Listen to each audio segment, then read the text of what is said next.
തദ്ദേശ തെരഞ്ഞെടുപ്പിന്റെ ആദ്യഘട്ട വോട്ടെടുപ്പിനുള്ള പരസ്യ പ്രചാരണത്തിന് കൊട്ടിക്കലാശമാകും. തിരുവനന്തപുരം മുതൽ എറണാകുളം വരെയുള്ള ജില്ലകളിൽ വൈകിട്ട് 6 മണിക്ക് പരസ്യ പ്രചാരണം അവസാനിക്കും. അവസാന മണിക്കൂറിൽ റോഡ് ഷോകളും മറ്റുമായി പ്രചാരണം കൊഴുപ്പിക്കുകയാണ് സ്ഥാനാർത്ഥികളും മുന്നണികളും. വിവരങ്ങളുമായി ഫൈസൽ അസീസ് ചേരുന്നുണ്ട്. ഫൈസൽ, അവസാനഘട്ട പ്രചരണത്തിലാണ് സ്ഥാനാർത്ഥികളും മുന്നണികളും. കൊട്ടിക്കലാശത്തിന് ഒരുങ്ങിക്കഴിഞ്ഞു 7 ജില്ലകൾ. ആവേശത്തിൽ തന്നെയാണോ മുന്നണികളും സ്ഥാനാർത്ഥികളും? ഏതായാലും വലിയൊരു ആവേശത്തിൽ തന്നെയാണ് സ്ഥാനാർത്ഥികളും മുന്നണികളും എന്ന് പറയുന്നത്. അതായത് തങ്ങളുടെ കയ്യിൽ നിന്ന് വിട്ടുപോയ കോർപ്പറേഷനിലെ പഞ്ചായത്ത് തിരിച്ചു പിടിക്കുക, വിട്ടുപോകാതെ സംരക്ഷിക്കുക, ചിലർ അത് നേടിയെടുക്കുക തുടങ്ങിയ ഒരു ഉദ്ദേശങ്ങളൊക്കെ വെച്ചുകൊണ്ട് വലിയൊരു ആവേശം തന്നെയാണ് ഈ ഒരു തദ്ദേശ തെരഞ്ഞെടുപ്പിൻ്റെ ഒരു ആവേശത്തിൽ മുന്നണികൾ എന്ന് പറയുന്നത്.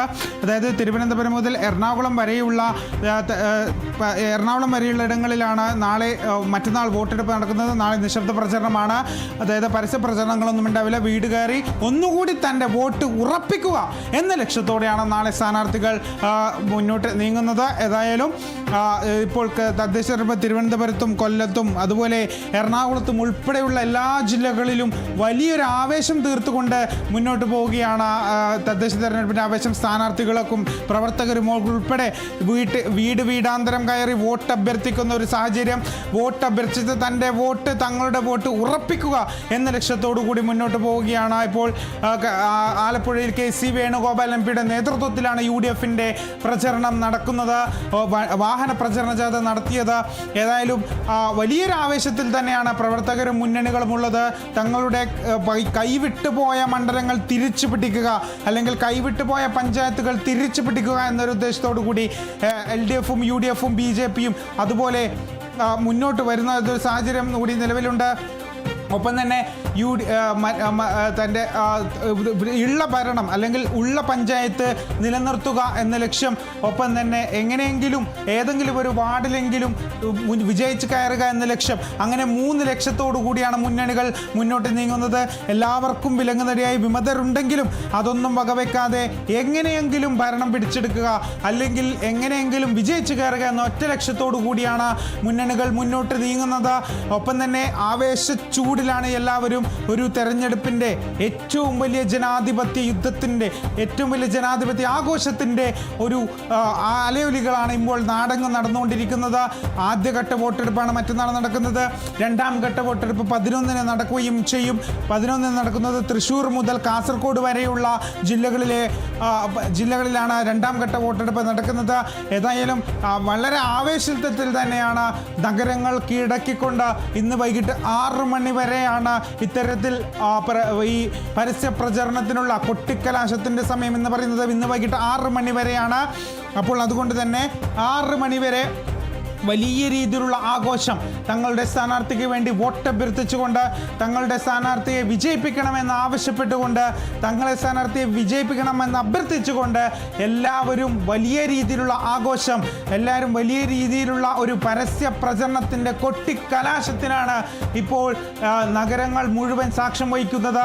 തിരുവനന്തപുരം മുതൽ എറണാകുളം വരെയുള്ള നഗരപ്രദേശങ്ങളിൽ ഉൾപ്പെടെ വലിയ രീതിയിലുള്ള ആഘോഷമാണ് ഇത്തവണ നടക്കുന്നത്.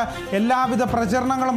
ശബരിമലയാണ് പ്രധാനമായും UDF മുന്നോട്ട് വെക്കുന്നത്. ഈ ശബരിമല തന്നെയായിരിക്കണം BJP മുന്നോട്ട് വെക്കുന്നത്. എന്നാൽ രാഹുൽ മാങ്കൂട്ടത്തിൻ്റെ ഉൾപ്പെടെയുള്ള വിഷയങ്ങൾ ഉൾപ്പെടെ LDF മുന്നോട്ട് വെക്കുന്ന ഒരു സാഹചര്യമുണ്ട്.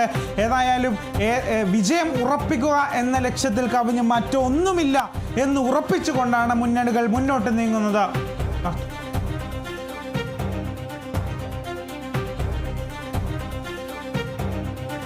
സംസ്ഥാന നിയമസഭാ തെരഞ്ഞെടുപ്പിന് മുന്നോടിയായിട്ടുള്ള സെമി ഫൈനൽ പോരാട്ടമെന്ന് തന്നെയാണ് തദ്ദേശ തെരഞ്ഞെടുപ്പിനെ വിശേഷിപ്പിക്കാനാകുന്നത്.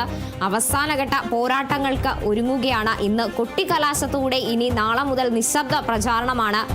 9-ാം തീയതി ജനങ്ങൾ പോളിംഗ് ബൂത്തിലേക്ക് എത്തും. അതുകൊണ്ട് തന്നെ അവസാനവട്ട വോട്ട് തങ്ങൾക്ക് സ്വന്തമാക്കുക എന്നുള്ള പ്രതീക്ഷയിൽ തന്നെയാണ് മുന്നണികളും സ്ഥാനാർത്ഥികളും. അതിൻ്റെ കൊട്ടിക്കലാശം തന്നെയാണ്. എല്ലാ സ്ഥാനാർത്ഥികളും മുന്നണികളും വിജയപ്രതീക്ഷയിൽ തന്നെയല്ലേ ഫൈസൽ?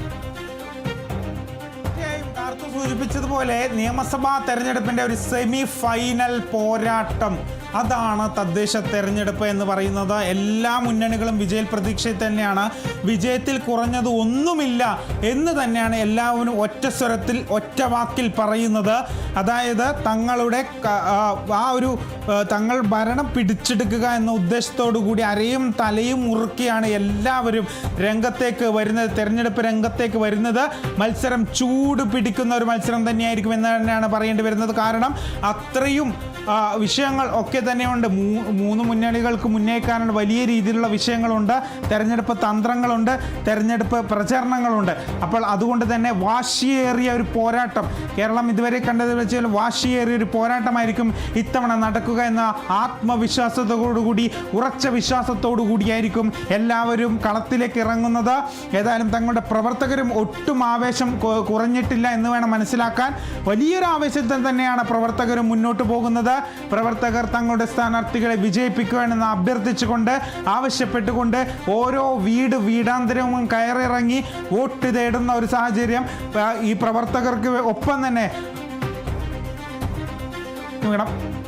പ്രവർത്തകർക്കൊപ്പം തന്നെ വോട്ട് അഭ്യർത്ഥിച്ചുകൊണ്ട് മുതിർന്ന നേതാക്കൾ ഉൾപ്പെടെ പ്രചരണ രംഗത്തേക്ക് ഇറങ്ങുന്ന ഒരു സാഹചര്യം.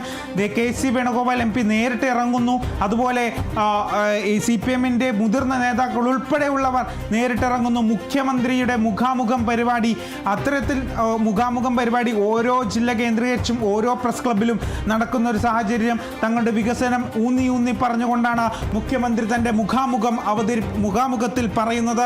അതുകൊണ്ട് തന്നെ എന്ത് വില കൊടുത്തും തങ്ങൾക്ക് ഈ ഭരണം പിടിച്ചെടുക്കുക, അല്ലെങ്കിൽ തങ്ങൾക്ക് ഈ നിലനിർത്തുക എന്നൊരു ഉദ്ദേശത്തോടു കൂടി തന്നെയാണ് എല്ലാ മുന്നണികളും മുന്നോട്ട് പോകുന്നത് എന്നതാണ് ഏറ്റവും പ്രധാനപ്പെട്ട കാര്യം എന്ന് പറയുന്നത്.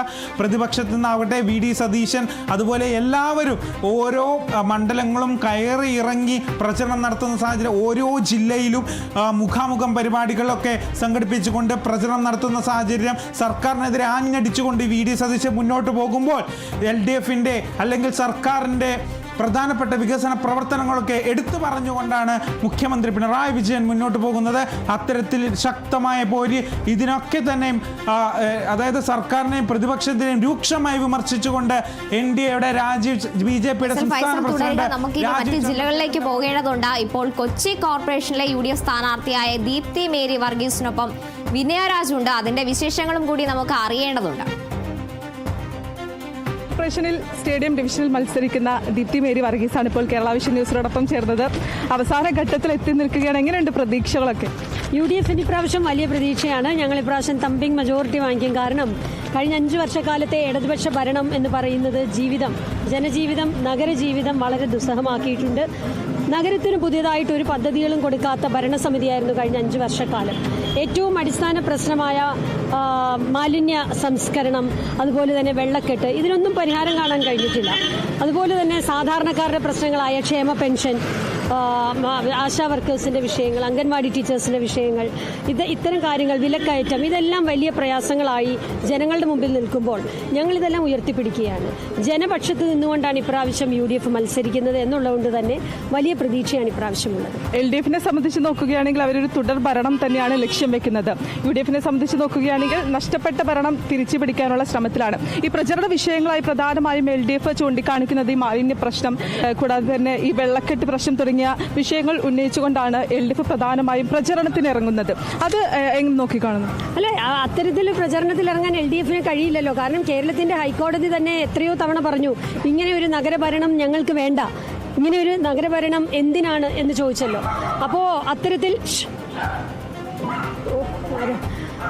അത്തരത്തിൽ നഗരഭരണം വളരെയധികം മാലിന്യ പ്രശ്നമായാലും അതുപോലെ തന്നെ വെള്ളക്കെട്ടിൻ്റെ പ്രശ്നമായാലും ഇനി പരിഹാരം കാണാൻ കഴിയാത്ത ഒന്നായി എന്നുള്ളത് കൊണ്ട് തന്നെ ജനങ്ങൾക്കറിയാം, കൊച്ചി നഗരത്തിലെ ജനങ്ങൾ വളരെ പ്രബുദ്ധതയുള്ള ജനങ്ങളാണ്. കൊച്ചി നഗരം എന്ന് പറയുമ്പോൾ വേൾഡ് മാപ്പിങ്ങിൽ തന്നെ ഏറ്റവും പ്രധാനപ്പെട്ട സ്ഥാനം നേടേണ്ട ഒന്നാണ്. അതുകൊണ്ട് അത്തരത്തിലൊന്നുമുള്ള ഒരു പദ്ധതികൾ, ഏറ്റവും ഞാൻ പറയട്ടെ, സ്ത്രീകളെ സംബന്ധിച്ച് ഇപ്പോൾ ഈ നഗരത്തിൽ എവിടെയും നിങ്ങൾ നല്ലൊരു പബ്ലിക് ടോയ്ലറ്റ് കാണാൻ കഴിയില്ല. അപ്പോൾ അത്തരം വിഷയങ്ങളെല്ലാം ഞങ്ങൾ ഉയർത്തിപ്പിടിക്കുന്നുണ്ട്. സ്ത്രീപക്ഷം തല്ലാത്ത ഒരു ഭരണമായിരുന്നു കഴിഞ്ഞ 5 വർഷക്കാലം. അപ്പോൾ ഇത്തവണ UDF വലിയ ഭൂരിപക്ഷത്തിൽ തന്നെ കോർപ്പറേഷൻ ഭരണം തിരിച്ചു പിടിക്കുമെന്നൊരു വിശ്വാസമാണ്. തീർച്ചയായിട്ടും കാരണം കഴിഞ്ഞ 5 വർഷത്തെ ഭരണസമിതി LDFന്റെ ഭരണസമിതിക്ക് അവകാശപ്പെടാനൊന്നുമില്ല. എന്ത് അവകാശവാദമാണുള്ളത്? ഇന്നിപ്പോൾ നമ്മൾ കണ്ടല്ലോ, മേയർ തെരഞ്ഞെടുപ്പ് 2 ദിവസം കഴിയുമ്പോൾ തെരഞ്ഞെടുപ്പാണ്. കൊച്ചി നഗരസഭയുടെ ബ്രഹ്മപുരം പ്ലാന്റിൽ എന്ന് പറഞ്ഞാൽ നഗരസഭയുടെ ഔദ്യോഗികമായ ഒഫീഷ്യലായിട്ടുള്ള പ്ലാന്റിൽ കയറി നിന്നുകൊണ്ട് തെരഞ്ഞെടുപ്പ് പ്രചരണം നടത്തുകയാണ്. അവിടെ എന്ത് പദ്ധതിയാണ് കൊണ്ടുവന്നത്? ബ്രഹ്മപുരത്ത് അഗ്നിബാധ ഉണ്ടായതിനു ശേഷം ഈ 4 വർഷം കഴിയുമ്പോഴും അതിനൊരു പരിഹാരം കണ്ടു എന്ന് പറയാൻ മേയർക്ക് കഴിയില്ല. ആ പദ്ധതി പ്രവർത്തനങ്ങൾ അവിടെയുള്ള ആകെയുള്ളത് 50 ടൺ മാത്രം മാലിന്യം സംസ്കരിക്കാൻ കഴിയുന്ന ഒരു പദ്ധതിയാണ്. അത് തന്നെ പലപ്പോഴും കേടാവുകയാണ്. 200 ടണ്ണോളം മാലിന്യമാണ് നഗരത്തിൽ നിന്ന് ബ്രഹ്മപുരത്തേക്ക് എത്തുന്നത്. അത് സംസ്കരിക്കാൻ കഴിയാത്ത ഒരു നഗര ഭരണസമിതിയാണ് എന്നുള്ളത് കൊണ്ട് തന്നെ അവർക്ക് അവകാശപ്പെടാൻ യാതൊന്നുമില്ല. ടോണി ചെമ്മണി മേയറായിരുന്ന സമയത്താണ് ഈ സ്മാർട്ട് സിറ്റി പദ്ധതിക്കടക്കം തുടക്കം കുറിച്ചത്. പക്ഷേ ഈ LDF പ്രചരണം നടത്തുമ്പോൾ ഈ സ്മാർട്ട് സിറ്റി പദ്ധതി അടക്കം ചൂണ്ടിക്കാണിച്ചുകൊണ്ടാണ് ഈ പ്രചരണത്തിലേക്ക് അടക്കം കടന്നിരിക്കുന്നത്. ഈ കൊച്ചി സ്മാർട്ട് സിറ്റി ആകുന്നതിന് ടോണി ചെമ്മണി മേയറായിരിക്കുന്ന കാലഘട്ടത്തിൽ ഇതിനെടുത്ത ഇനിഷ്യേറ്റീവ് നമുക്കറിയാം. 600 നഗരങ്ങളിൽ നിന്നാണ് കൊച്ചിയെ 5ാമത്തെ നഗരമായിട്ട് തിരഞ്ഞെടുക്കുന്നത്. അങ്ങനെ തിരഞ്ഞെടുത്തതുകൊണ്ടാണ്, അതിനുള്ള ഇനിഷ്യേറ്റീവ് എടുത്തതുകൊണ്ടാണ് CSML എന്ന് പറയുന്ന പദ്ധതി ഇപ്പോൾ നിലവിൽ വന്നിരിക്കുന്നത്. ആ CSML പദ്ധതിയുടെ ഭാഗമായിട്ടാണ് നഗരത്തിൽ തെരുവ് വിളക്കുകളും അതുപോലെ തന്നെ തെരുവ് വിളക്കുകൾ ഇപ്പോൾ തെളിഞ്ഞിരിക്കുന്നത്.